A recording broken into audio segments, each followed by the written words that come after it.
Let's see whoever comes. So accept it. Today is Monday, special day. So we shall start with the prayers. Om.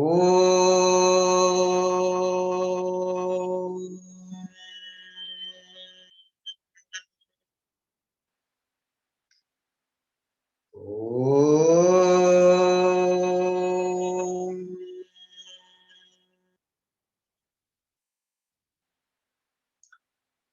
Om.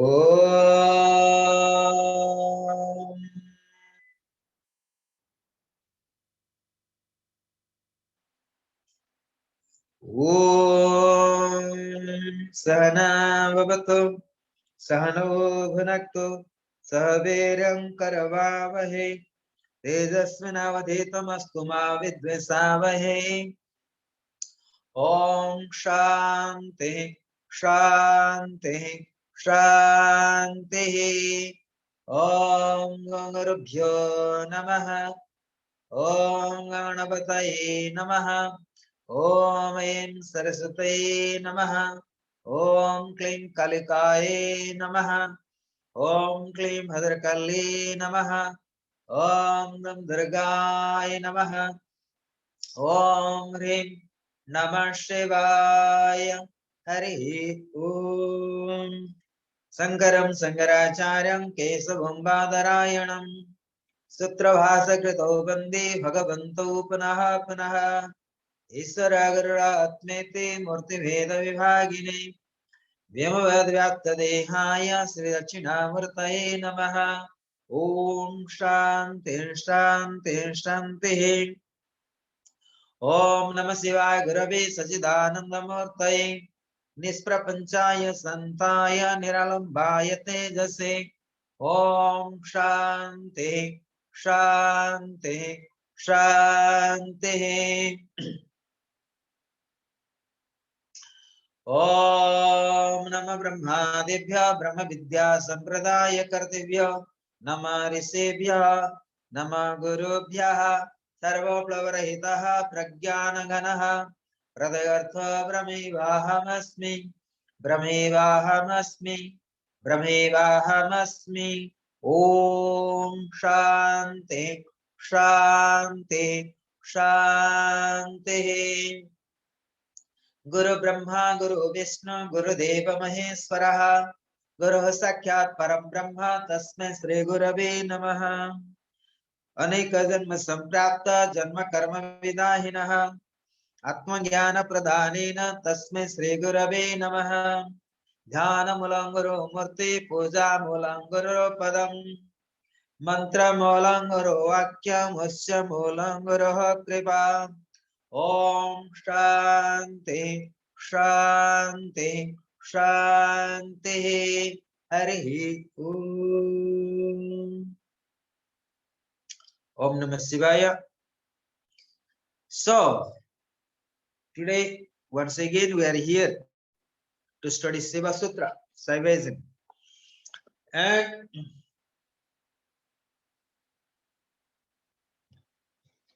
today also special day to study Shiva Sutra. Study Shiva Sutra. Om Shivaya Namo Shivaya Namo Shivaya Namo Namah Shivaya Shivaya Namo Shivaya Namo Shivaya Namo Namah Shivaya Shivaya Namo Shivaya Namo Shivaya Namo Namah Shivaya. Om Namah Shivaya. Om Namah Shivaya. Om Namah Shivaya.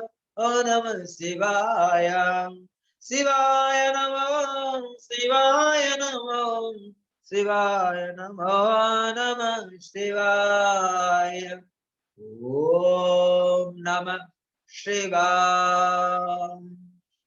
Om Namah Shivaya. Om Namah Shivaya. बोलो पराशक्ति महारानी की जय। आदिगुरु शंकराचार्य जी की जय। महादेव की जय। रुद्र भगवान की जय। महाकालेश्वर भगवान की जय। रुद्र महादेव की जय। सदाशिव भगवान की जय। So today is the special lessons. So today I have a little bit of grace of the Parashakti. So therefore, due to the Tripura Sundari, Mahamai, so I have the special vision today. Certain extent happens. You see, it's very interesting that we are going to study Sutra number 13. 13 is the Sutra number. 13 means, you see, very interesting. 13 means Tera, not mine, is yours. We say 13. The number 13 always yours. Means, oh Lord Shiva, I dedicate to all of you. We always say that. I remember when my father brings some kind of a vegetables, like a potatoes or the eggplants, like in Russian, baklajan. Baklajan. You remember? So Marian now laughing when I speak one word Russian, baklajan, and evening, kartoshka or pomidor. So sometimes my father brings only pomidor. So only the 13. Sometimes it happens exactly the 13. And my mother, most of the time counting. Most of the day counting. But when I bring, but generally I don't bring 13. When 13, I have to put something because my mother never happy with the number 13. But my father, when he bought any vegetables, that is always 13. Some kind of not very auspicious. That is what my mother said. So what I like to say today, we are going to study also Sutra number 13 today. So it's been unauspicious as for my mother. But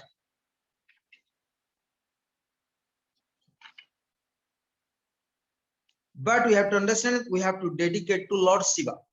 So my father, he always dedicate to Lord Shiva. Lord Shiva means, do not think too much. Let it be. Everything happens as it is. Just accept as it is.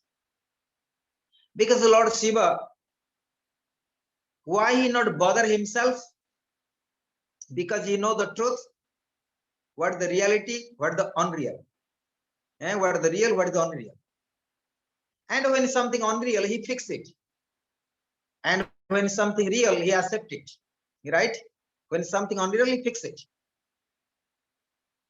And when real, he know it is a real, so there's nothing to be changed. And he can smile.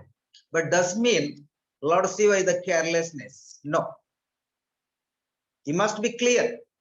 Among the all God and Goddess, among the all God and Goddess, Lord Shiva is fully conscious. And whatever real, he accepting it.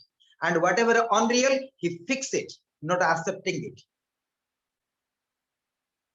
So most of the time, what happened? We study, accept as it is, right? Everything accept as it is. We study in Vipassana. That's what I study also. But Lord Shiva, not accepting as it is. He fix everything unreal to fix everything real. Who is not liberate, he will make them liberate. Like the Bhasmasura. Bhasmasura. You might heard this name, Bhasmasura, right? Everyone heard about this? Bhasmasura is the great devotee of Lord Shiva. Bhasma means ashes. Asura means demon. Asura. So, and Lord Shiva destroyed the Bhasmasura by his cosmic dance. So what happened? So Lord Shiva don't accept unreal. If unreal, he fixed to be real. Like in Germany, or in Europe especially, when you walk on the right, you have to walk on the right. If you walk on the left, you have to walk on the left. Not right and left, not left and right in India. Right is left, left is right in India. India is everything and we can manage. Not like German. So Lord Shiva, he made kind. He was the incarnation of the compassion, the personification of the compassion. But he fixed. He'll fix you properly, not make you carelessness, but remain conscious. So therefore, you see that Lord Shiva never accepting Parasakti, the consort of his consort.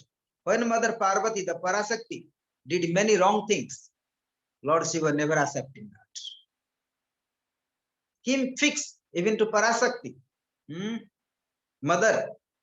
Therefore, she take rebirth 64 times, not one time, 64 times. Because Lord Shiva never accepting unreal, who became carelessness, who became unconscious, who became lazy, who became inertia, who became dormant. He only accepting awakening conscious and becoming aware. So most of the time we think Lord Shiva forgive to all. Actually not. We think Lord Shiva forget to all. Actually not. Lord Shiva never forgive to no one. He never forget to no one. Although he was incarnation, personification of the compassion, incarnation of the compassion among the 33 million god and goddess. Most of the time we think Lord Shiva is meditating with closed eyes, and he don't care anything. He don't listen anything. He's in the samadhi.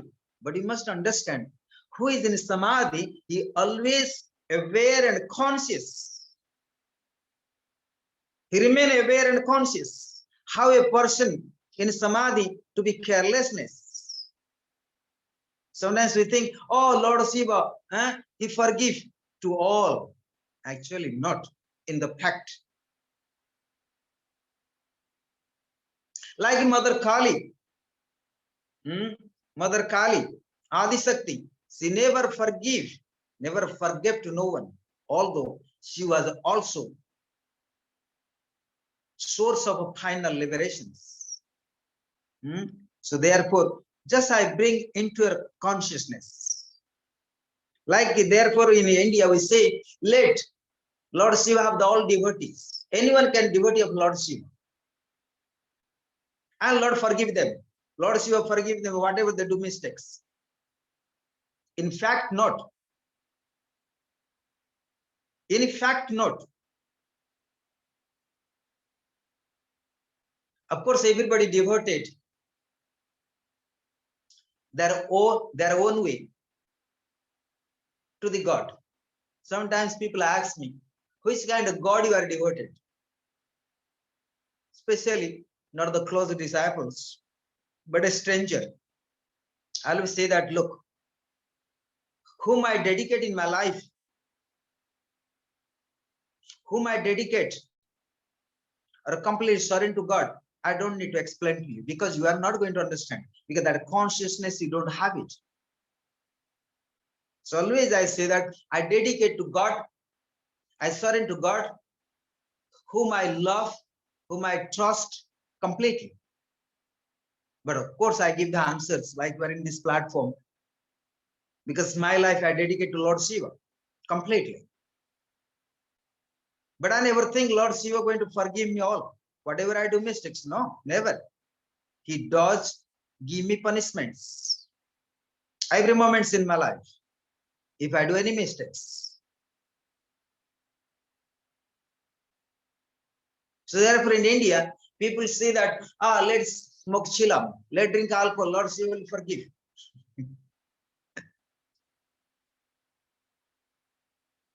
Actually not.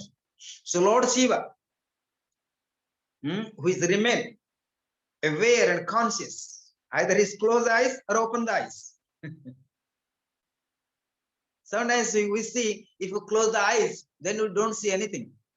So we can do whatever we want. Right? But if you are walking the path of spirituality, either you close the eyes or open the eyes. The fact is there. It's always.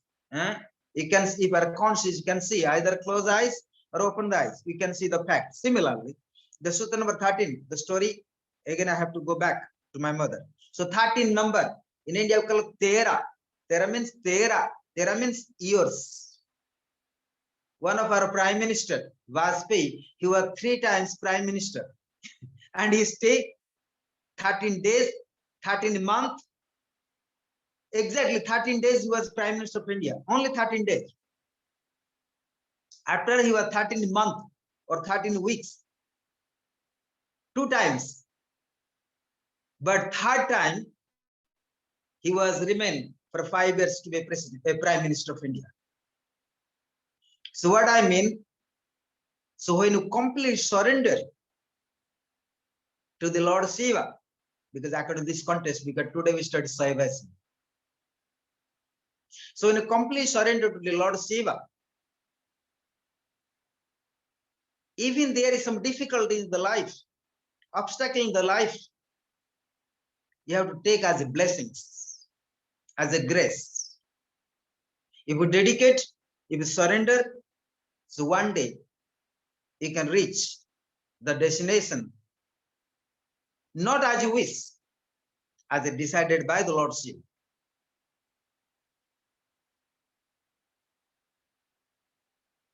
But as a human being, generally, we have the wishes, expectations. That's normal. To live with expectations. Without expectations, there is no life to survive.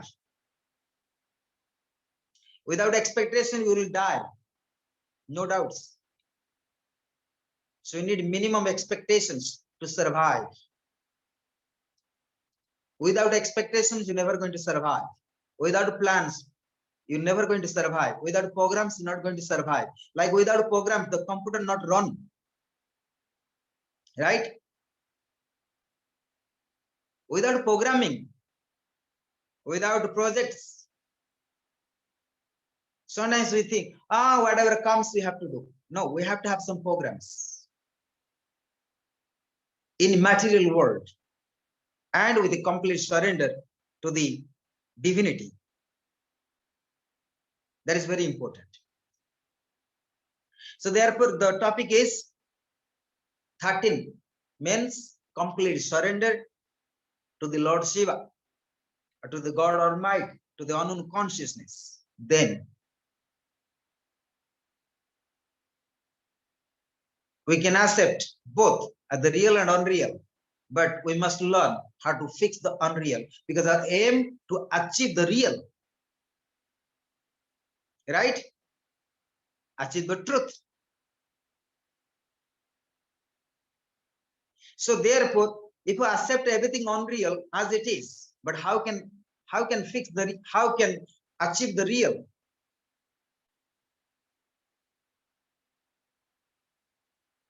So through real, you can reach the real. Through unreal, how to reach the real? The question mark come here. So therefore, we supposed not be carelessness. We supposed to take care, to be conscious, to be aware. Like it's very simple. When you study Surya Namaskar, what do you do? The teacher teach you how to move your feet, how to move your hands, to fix properly, to be disciplined properly. Similarly, why not we have to discipline in our material, social, and spiritual life? Why supposed to be careless? So therefore, our carelessness. So anyway, is important is how to completely dedicate to the God Almighty, to the unknown consciousness. So Sutta number 13 is Drishyam Shariram. Sorry. The sutra number 13.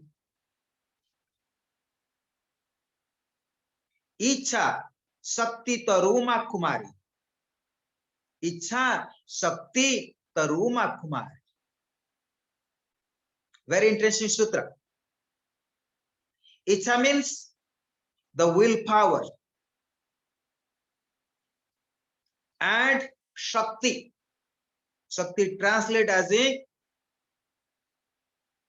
consort of Shiva, a splendor of Shiva.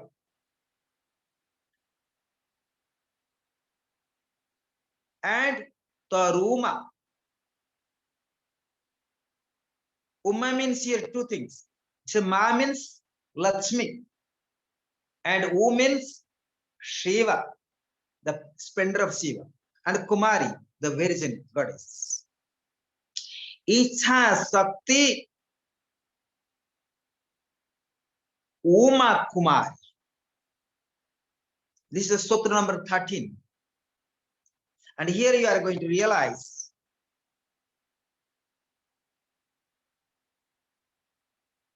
what is the Shakti, what is the Icha.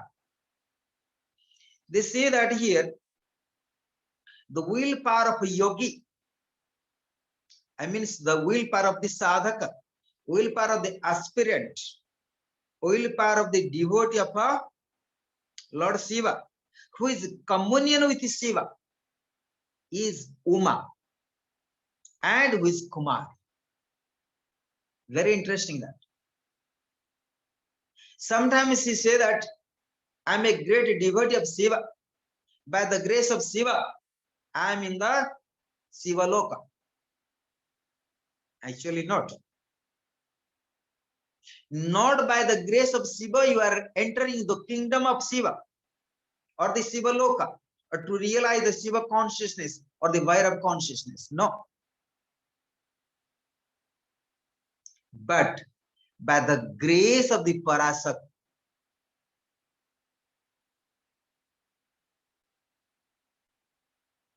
Please remember that. Not by the grace of Shiva. You are entering into Shiva Loka. So therefore here Shiva and Shakti. I am not speaking today Vedanta. I am speaking Saivism. Shiva and Shakti.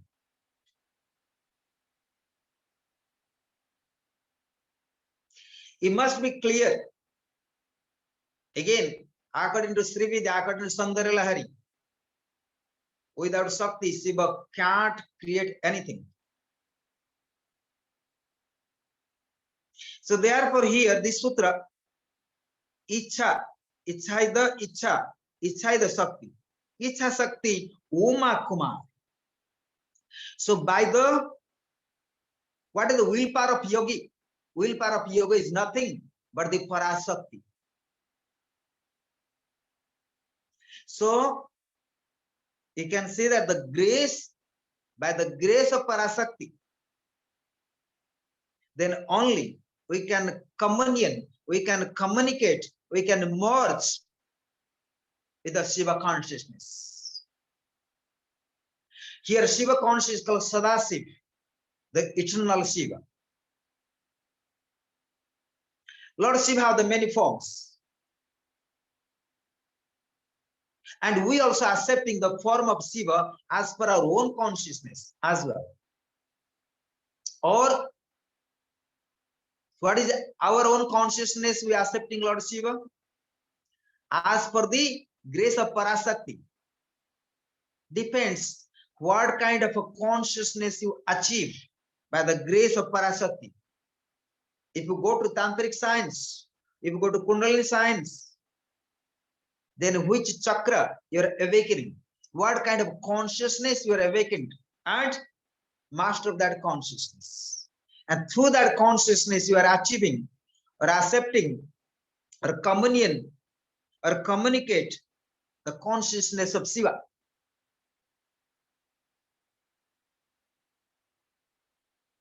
For example, I'm just giving a very simple example. You are walking in the street or in the business market. You have some money in your pockets. You don't buy everything from the shop in the street. You have the money, but you buy the things what you wish, what you choose, and what you like, and also depends what kind of money you have. For example, you want to buy the diamond, but you don't have that money to buy it. So maybe buy the ice cream because you have 2 rupees. Similarly, we need to develop such a state of the consciousness so that we can reach the final achievements of the Shiva consciousness. Most of the time, we think, oh, I meditated for 1,000 years. I meditated for 1 month. But why I'm not at enlightenment?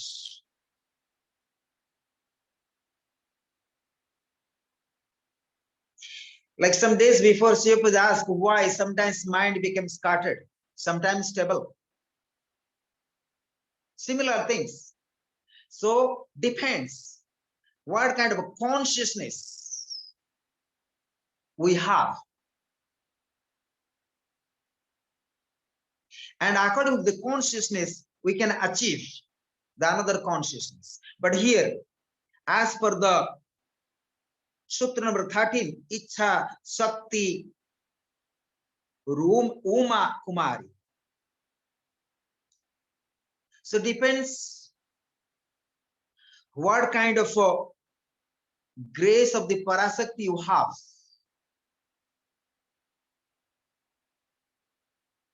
Then that much willpower you will have it. And how much you are over mastery or awakening of the Parasakti grace, that much consciousness you are going to achieve of the Lord Shiva, but not the total consciousness of Lord Shiva. I just give you, maybe it's not the right example, but this is the examples. For example, you're awake, there are different chakras. As per understanding, we have 21 chakras as per the science of Tantra. Even after Sahasra, there is another 7 plane. We are going to get the final liberations. So therefore, so depends the what kind of grace you have of the Parasakti. And that much, and once you get the full power of the Parasakti, the total grace of the Parasakti, then only you can attain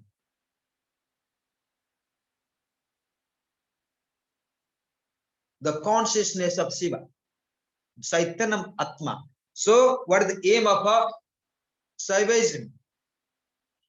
To experience enlightenment, Atma as a Chaitanya, remain consciousness, remain eternal. So sometimes we say out of our ego or avidya, out of ego, avidya.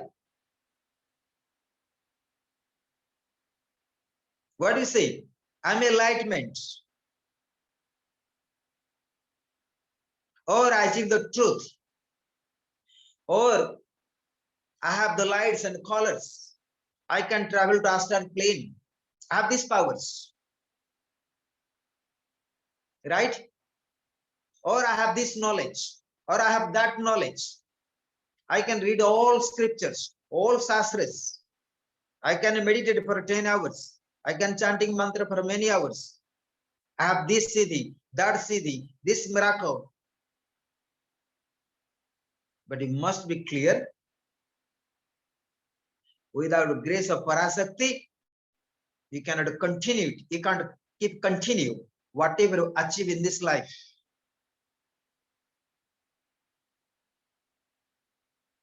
You can have all knowledge. You can remember everything.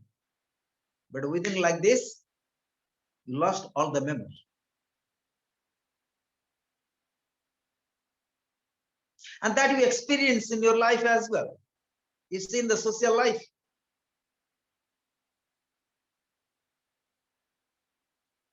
When people are the wise people, you can see that sometimes they lost everything.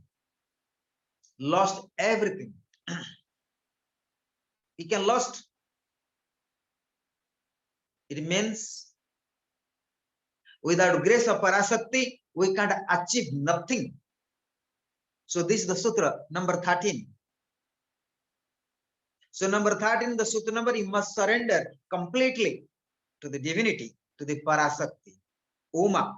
Icha Sakti, the Uma Kumar. The willpower of the yogi is depend the grace of the Parasakti. Sometimes we say, I know, I don't need to know. You lost, finished.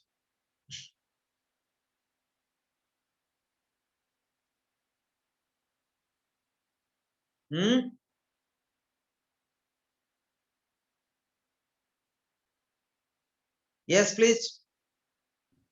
Okay. Hari Om, I have a question. Can I ask now or at the end of the class is better? No, it's okay, fine. When you talk, it sounds as if everything depends only on the grace. Is it so?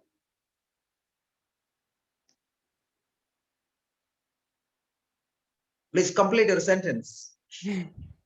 Everything Simple. depends only on the grace? 100%? Very interesting. Yes, answer is yes, but same time we have to make all the efforts. We have to make all the efforts, but same time we also need also grace. I speak two things. When your mother feeding you, I'm just speaking to you, Shiv Puja, to directly your mother and you, nothing else. This is example. When your mother, when you are sick, your mother take to the hospital or to doctor, bring the medicines.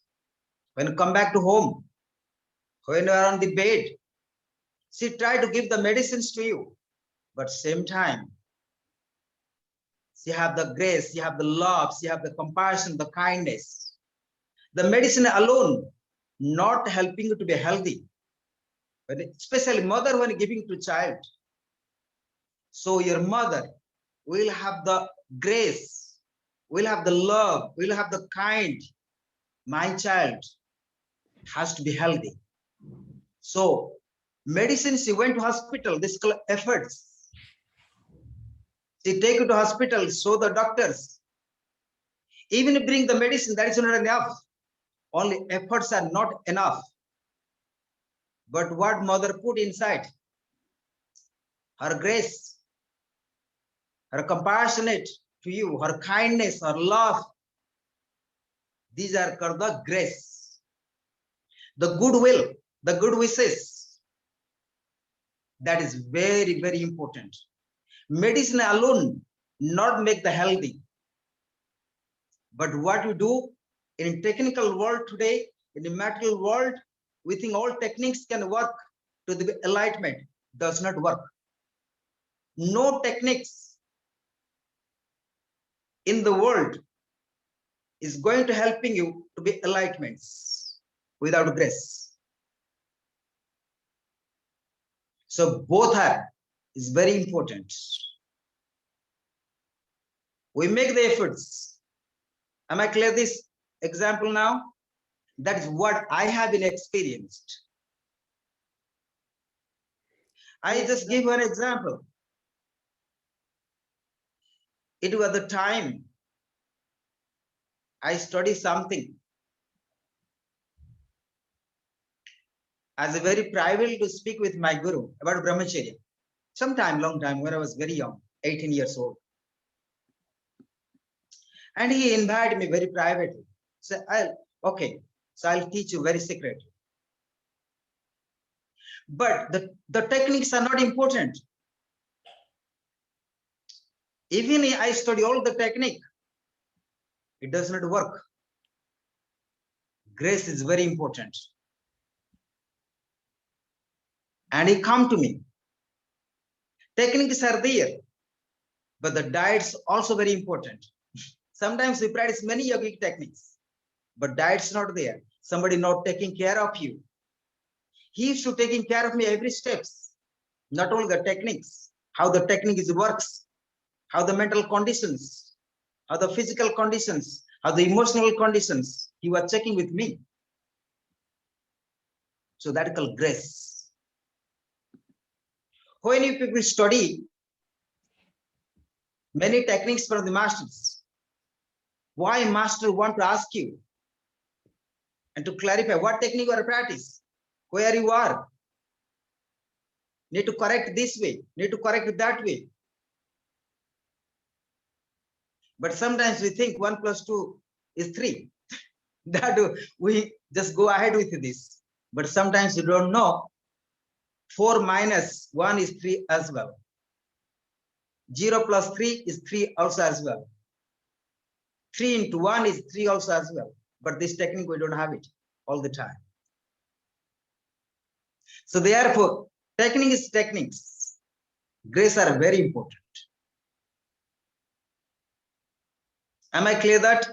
Because I feel, I don't know you have grace or not, but personally, I make all efforts. I have the grace from the acharyas, from the masters, and also I make the efforts. I have the techniques, efforts, but I know the technique and efforts are not enough. And you must know also, all of you. Even I request personally sometimes to you, to all of you here, please pray for me.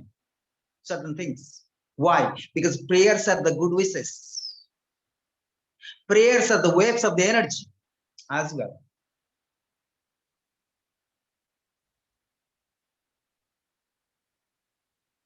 But you need to have feel that prayers. So similarly, my dear, so grace is very, very important. As I say that, you can have all the efforts, but you can lose all efforts. But if the grace is there, their efforts will be on the positive way.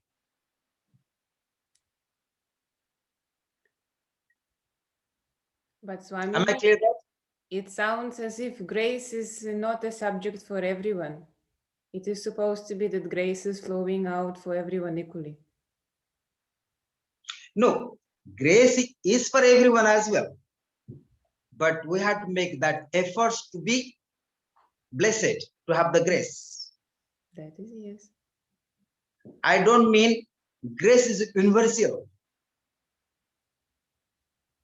For example, we have 3, 4 children of our mother. For example, you have yourself, you are 2 children of your own mother. Depends what your efforts and what kind of grace you receive. Not equally you receive. As per efforts, and mother have the grace as well. Because we need to receive the grace as per our consciousness as well. So therefore, it depends how much we dedicate and surrender to the divinity. And that much we can receive. For example, I just give very simple examples. The time of Lord Buddha, maybe 1,000 people meditate to get enlightenment, right? But why Lord Buddha that time became Lord Buddha? Why not others became Lord Buddha? The question mark comes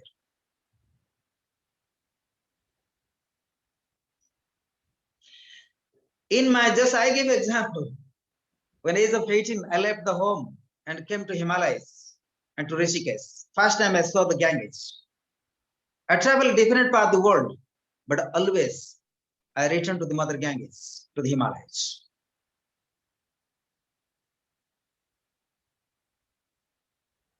What does that mean? I realize most of the time, without a house, without food, without help of anyone, still I can survive near Ganges in Rishikesh. That was my first concern. And I feel very blessed and grace. I received this grace. So we have to actually have efforts. As per efforts, we receive the blessings. Sometimes you don't receive the same grace equally from the mother. If you are one child, you not compare to your mother, but you check it if 4, 5, or 6 children, then you check how your mother treating you. If there is comparative, it comes. Similarly, when many disciples near the gurus, as per the efforts of the disciple, they receive the grace from the masters. Like the grace of Lord Shiva, the grace of Parasakti is equally for everyone, but as per the effort, they receive the grace. Am I clear that? So like Lord Buddha, everyone meditating that time, I'm sure there are millions maybe. But how many really receive the grace of the divinity to be enlightenment? Out of them, at that time, was the Lord Buddha, maybe someone else, but nobody noticed them. And everybody noticed Lord Buddha. So therefore, we have to make right efforts. That's why you study in Patanjali Yoga Sutras. Prayatna. So to Dirghakala Abhyasa, you must do practice for long time. Abhyasa. So to Dirghakala, long time. But a prayatna. Prayatna means proper efforts. With love, proper efforts. But they are not say that small efforts or big efforts. Prayatna. You have to make proper efforts. So therefore, depends your efforts. I give one very simple examples. Very simple example. I think is appropriate for everyone here in this platform. You see, in Mahabharata, the great warrior Karna, he have the all techniques. He have all the wisdom. Even he have knowledge of the Shastras and Shastras. Shastra means weapons. Shastra means he was a great wise person. He have all the Viveka. All Vivek. Full of morals, full of awakening, full of conscience. He was the blessed of the Lord Mahadev. Could you imagine that? He was the blessed, he have the all received. He has the blessings. Even Mahadev have the blessings and fully awakening. But there is no Guru's grace. Sometimes we receive the all grace of the Lord Shiva, grace of the Parasakti, and we are the master of all. But he has no grace of the, not a full grace of the Guru. Even though the grace of Mahadev, the grace of Parasakti, it does not work.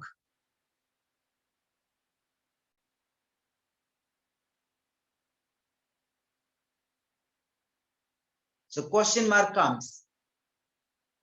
Two things here. Means we don't have proper efforts. Here the question mark, not proper efforts we have. We have efforts to receive maybe the grace of the Mahadev because he got the all weapons. Without grace, he can't get the all weapons. And fully awakening. He was a great Dani. He could sacrifice everything. But same time, whatever received the knowledge, the foundation of the knowledge, the foundation of wisdom, very beginning start his education, he was not blessed enough. And without that blessings of that Guru, he could not achieve that weapons from the Mahadev also.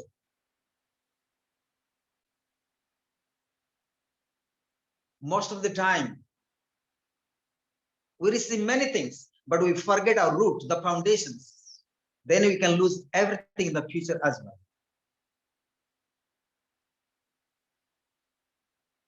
Sometimes we go to class 1, right? We go to class 1.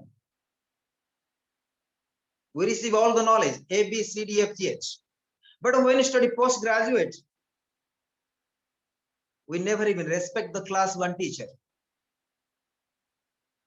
Then you never, it doesn't matter how much height you go, you never can be blessed. Never can be blessed. You lose everything. Because the foundation where you got it, so you disrespect it.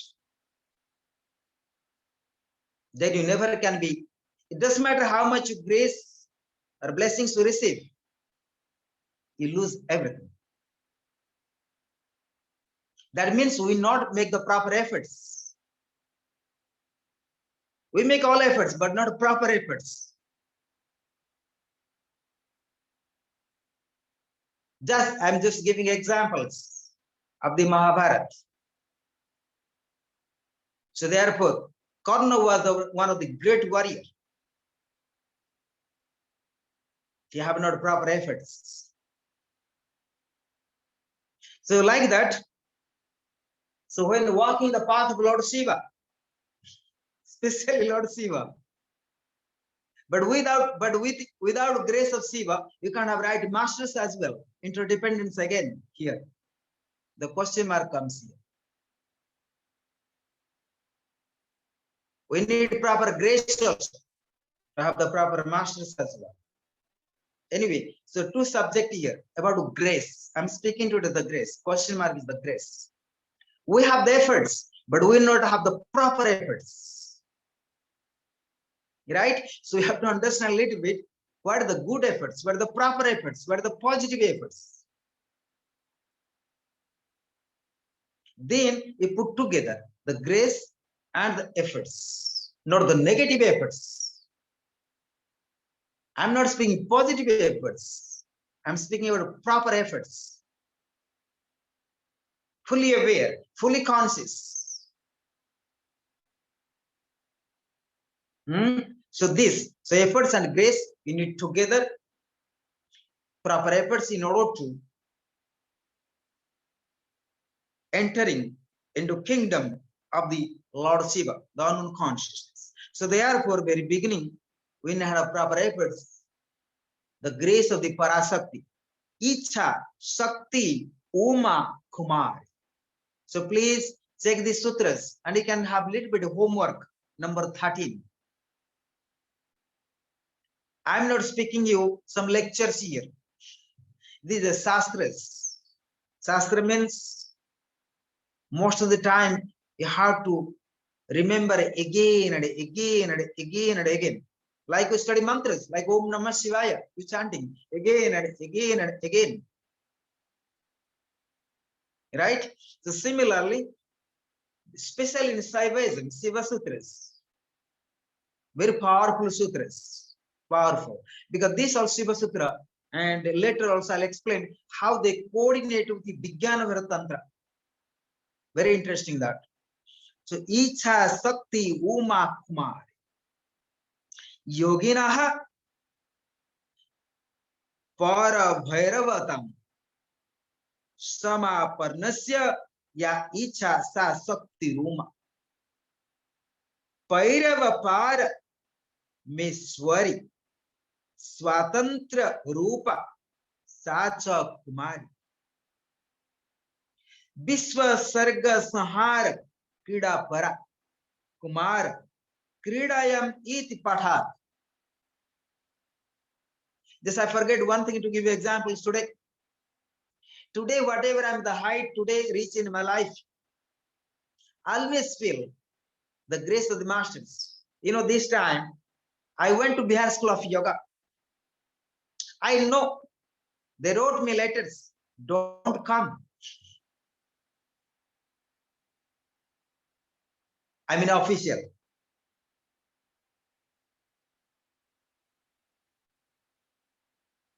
I went the Samadhi shrine of my grandmaster. I do namaskar, then I return.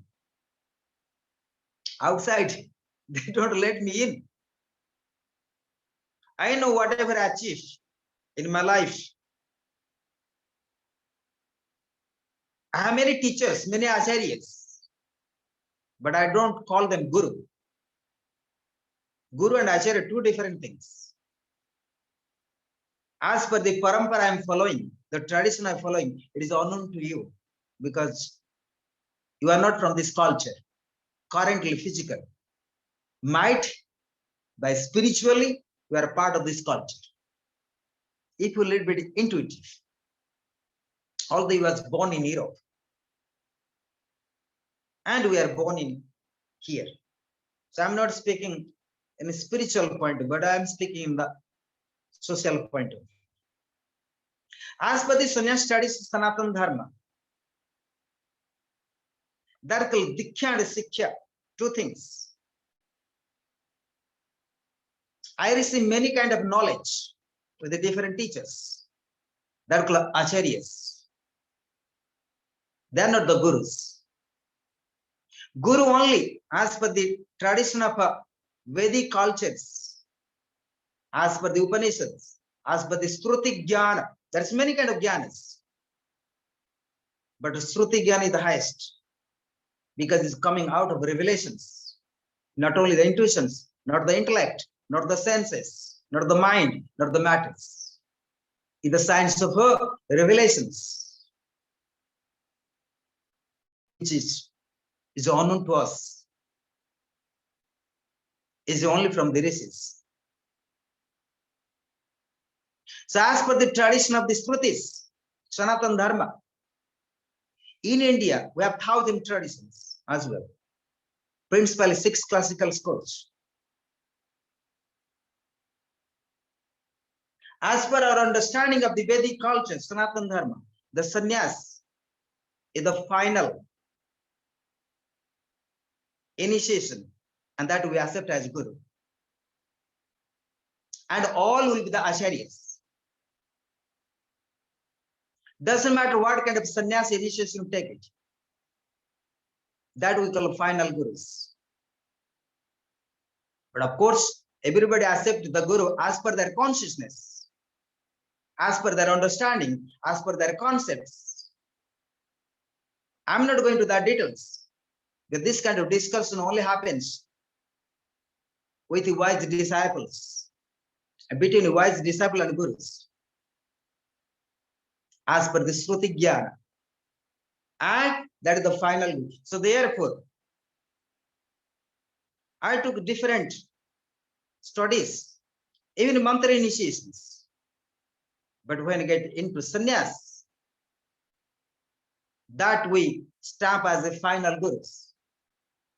But we don't count everyone as guru for us as per the sannyas traditions, as per the Shankaracharya tradition, because that leads to the moksha liberations.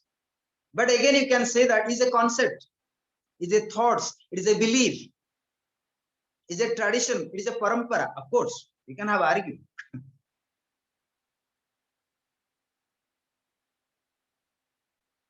But part of sannyas, therefore we say sa sannyasi, sa yogi, sa kaivalyam. As per the Upanishad, Niralamba Upanishad, they say that sa sannyasi, sa yogi, sa kaivalyam. Who is sannyas? Is yogi who liberates to the final. And that the words of also Niralam, and who is the guru? The supreme guru is Lord Shiva. But Lord Shiva we can't find the as human form. We can't find. So therefore we accept Lord Shiva as a human form. So therefore many traditions. But here, in Shruti Jnana, especially in Vedic science, we don't like to argument with no one. It's not a science of argument. It's the science of understanding. Therefore, we study Atma Jnana, Viveka Chudamani, like the Shiva Sutras, Yoga Sutras, Upanishads, Sankhya philosophy, so on. So generally the Vedic science, the sannyas studies, so they are not going to argument in the street.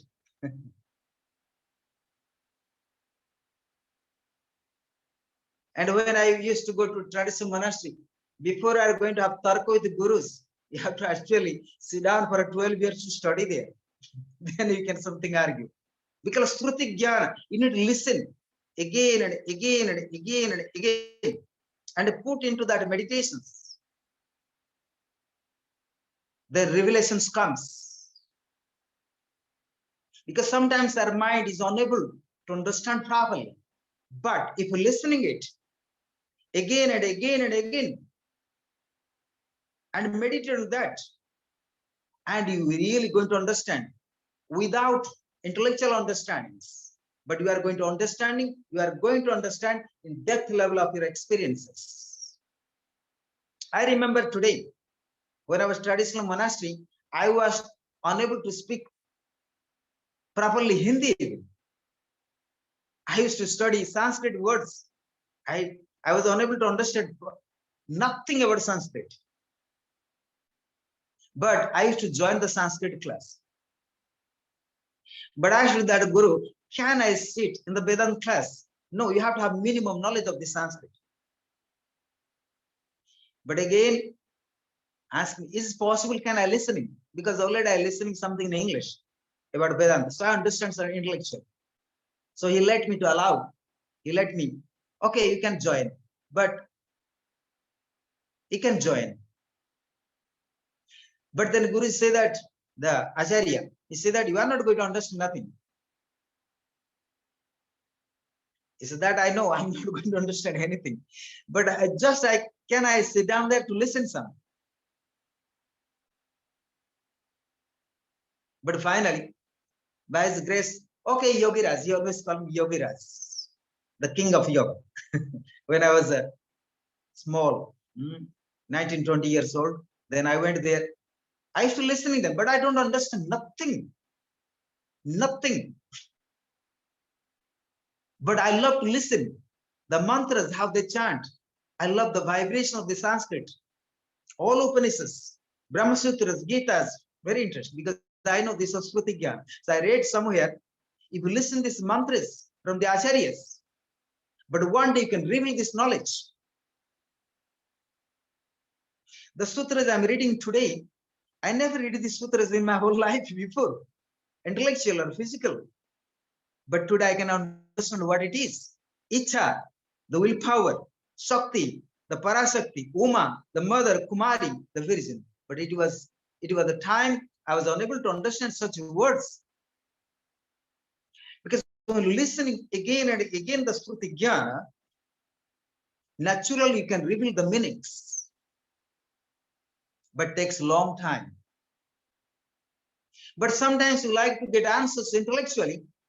It's very difficult to get answers intellectually, especially on the path of the Shruti Jnana, on the path of Brahma Vidya. You see, sometimes it was the time last year, I tried to teach some Brother Upanishad. I was unable to really translate intellectually. You remember that? Then I stopped that subject. You remember all of you? He said, I don't understand properly. So let me to study somewhere, intellectual to explain it. But I love to chant that mantras. Translations are there in English, but I don't understand that English as well. But how I can going to teach, how I can teach you?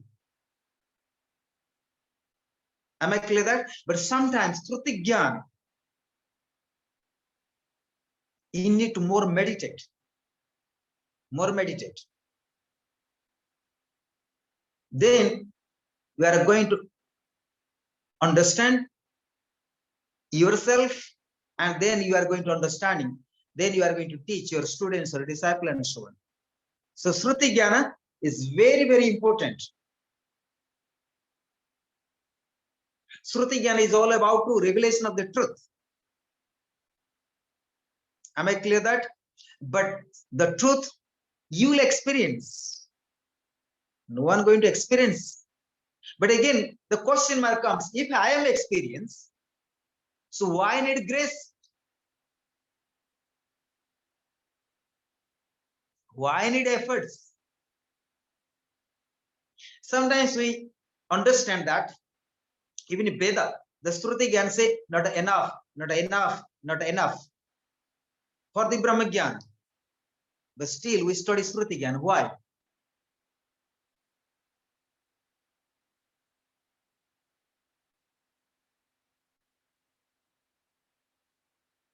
Like great saints, sages, they say always study Shastras. Why they say so?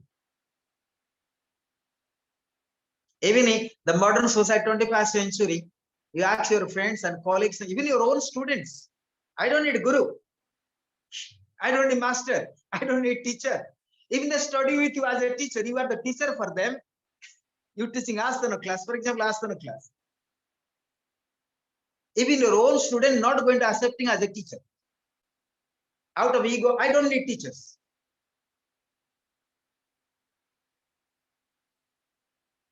You see that or not? You teach them Asana yoga class. And out of yoga class, do you need teacher to someone to guide you? No, I don't need teacher to guide me. And you are the teacher. They're coming out of the class and you teaching them asanas. For example, asana, yoga class. And still you see how much avidya we have. And out of the class, they don't accept as a teacher even. You ask very intellectually, very formally, do you need teacher, someone to guide you? No, no, no, I don't need teacher. I don't under control of anyone. I'm not under control of my husband, not of my father or mother or sister or friend. No, I don't under control of a teacher at all. I'm free. But same time they study asana class with you. I'm speaking. You see that? A little bit conscious.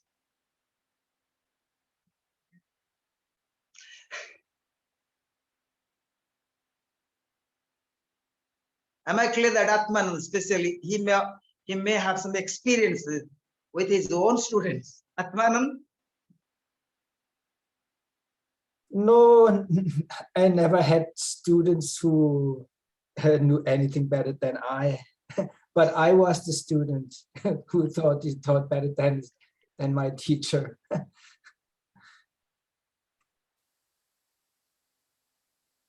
See, Pooja, do you have such experiences with your students, like a formal, out of class, get out and ask them. Just if you not have experience and ask them. I don't think After class, I don't think I have any students. I only have friends who sometimes learn with me, but I don't have any students. But most of my friends understand the meaning of this teacher because everyone went to school.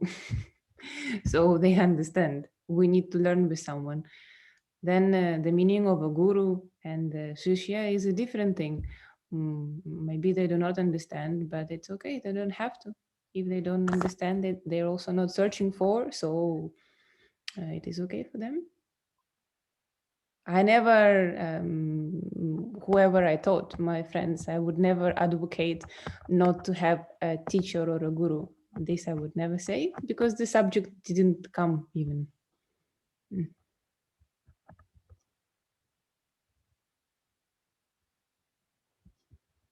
okay, good. So you have your experience is good, but I have my own experience as well. And I want to thank you for this and Atman. Maitreyi, Mariana. Swamiji, namaste. Yes, I have that experience. One student, woman, she always asked me many questions and ask about pranayama, asana, and I give to you presents.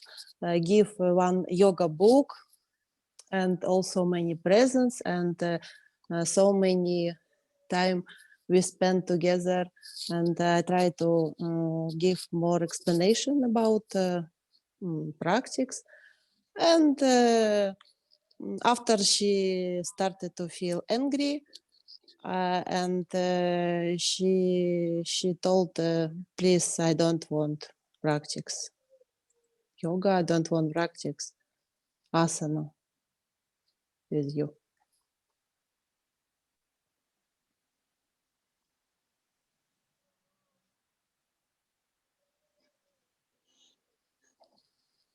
Is everybody understand? Because What's it maybe mean?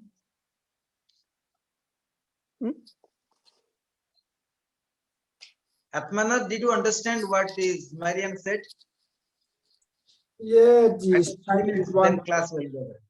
her student wanted no more tips from her. Right. She heard enough from Marjana, as far as I understood.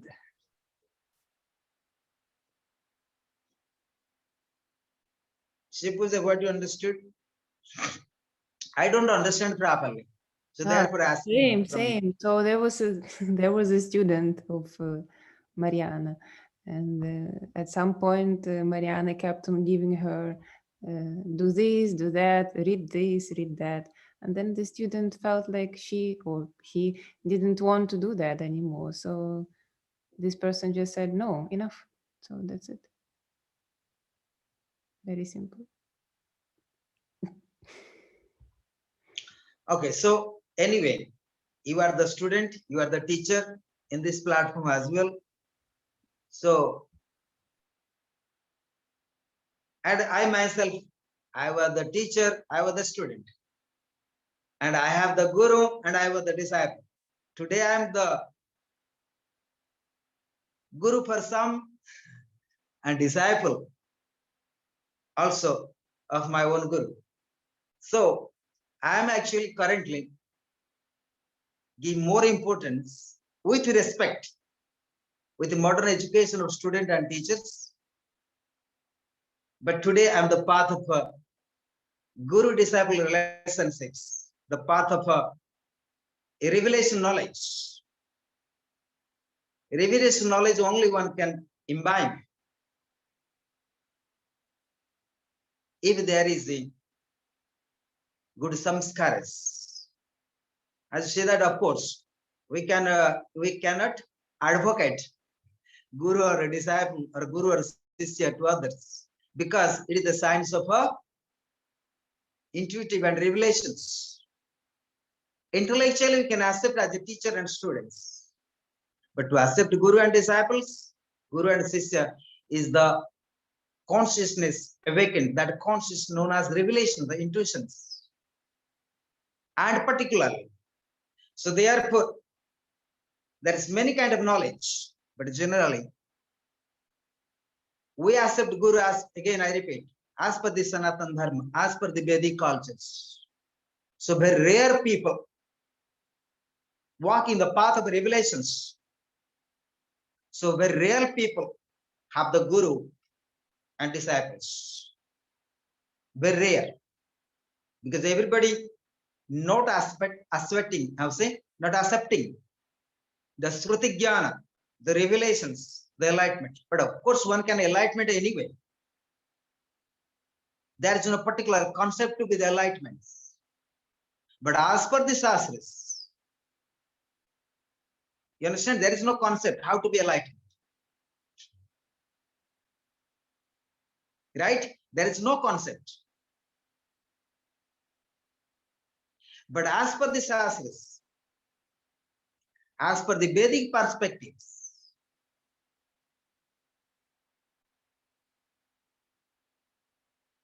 there is the concepts, there are the perspectives to be enlightenment.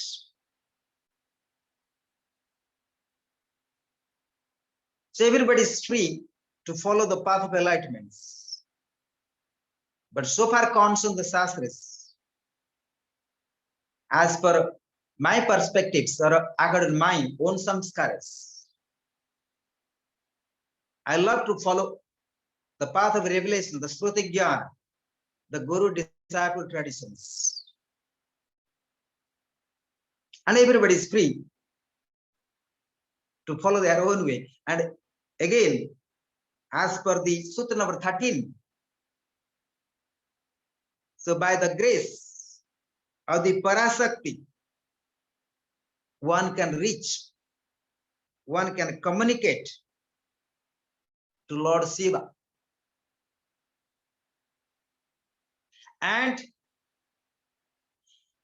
to receive the grace of a Parasakti, we need to have proper efforts. And that proper efforts only comes by the grace of Guru, by the grace of a master. As per the Saivaism, as per the Shiva Sutras, Sutra number 13.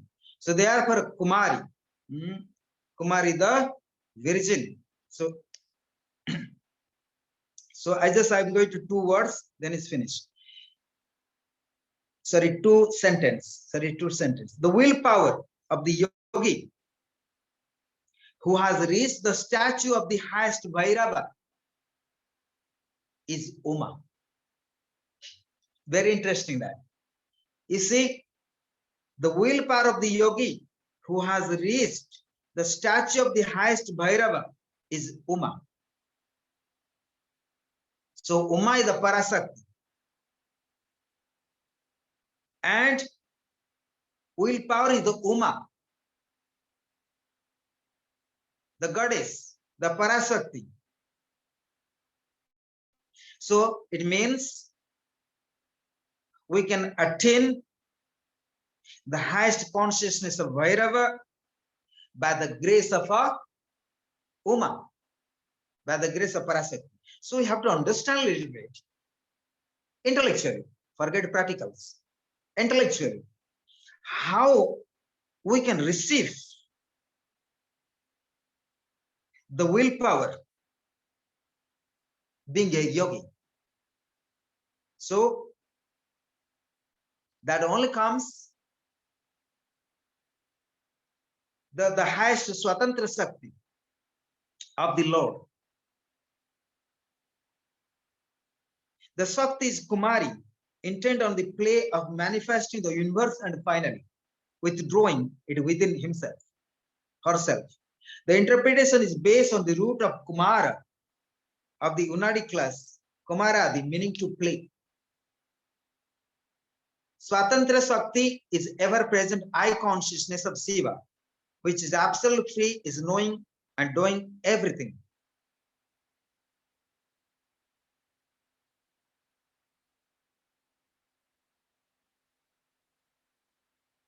So another is very good sentence. As a virgin, Uma, as a goddess Uma, abounding all attachment, was always to engage in her devotion, which may bring about her union with Lord Shiva. It's very interesting, a little bit emotional, it's passionate words.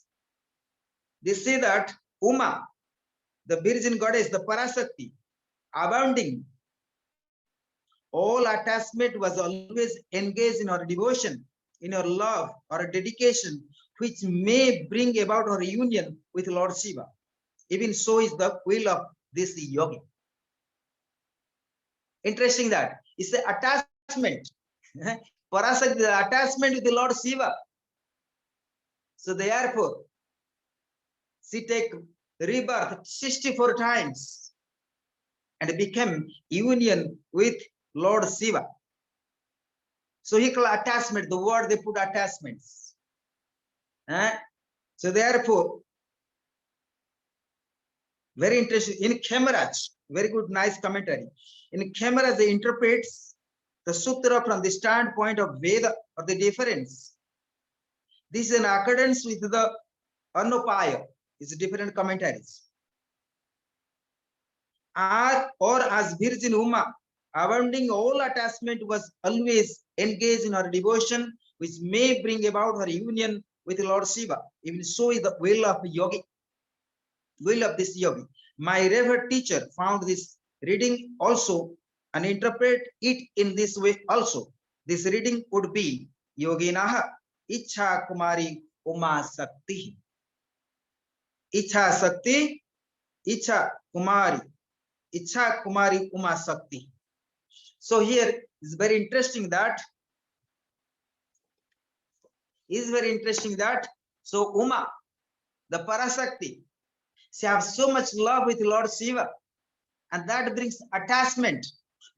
The word they use, passionate way, attachment due to her love. So therefore she take rebirth again and again, and she became union with Lord Shiva. So with love, with attachment.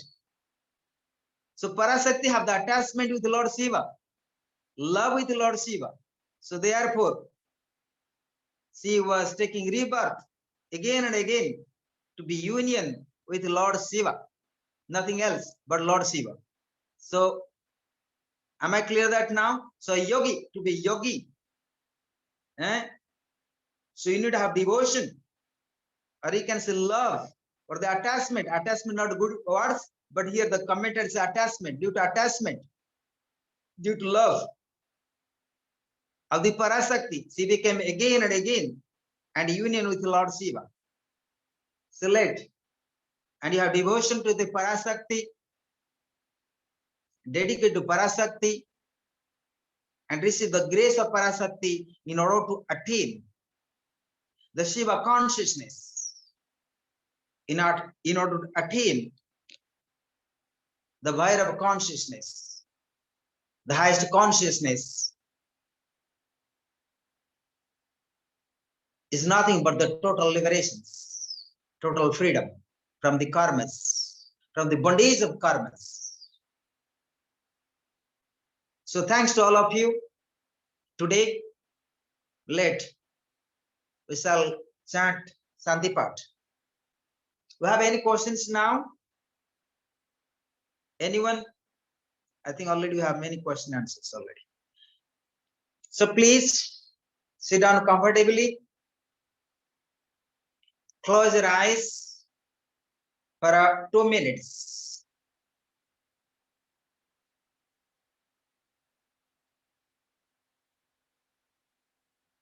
Keep your spinal cord straight, head erect.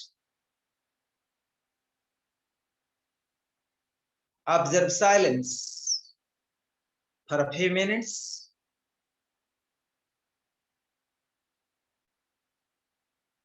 Or you may develop awareness of your Ajnan chakra, on your Ajnan chakra.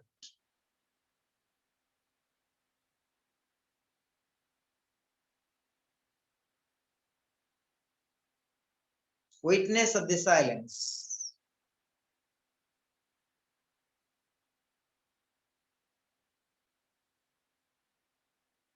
Make yourself relaxed, comfortable.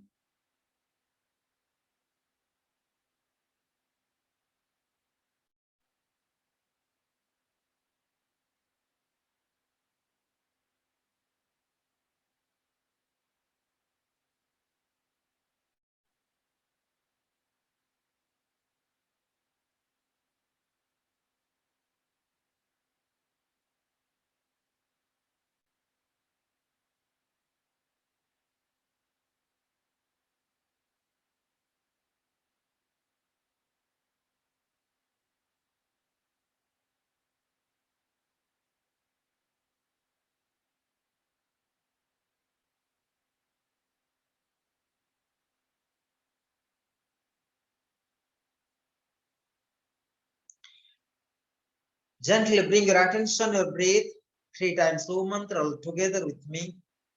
Then Santipat. Om.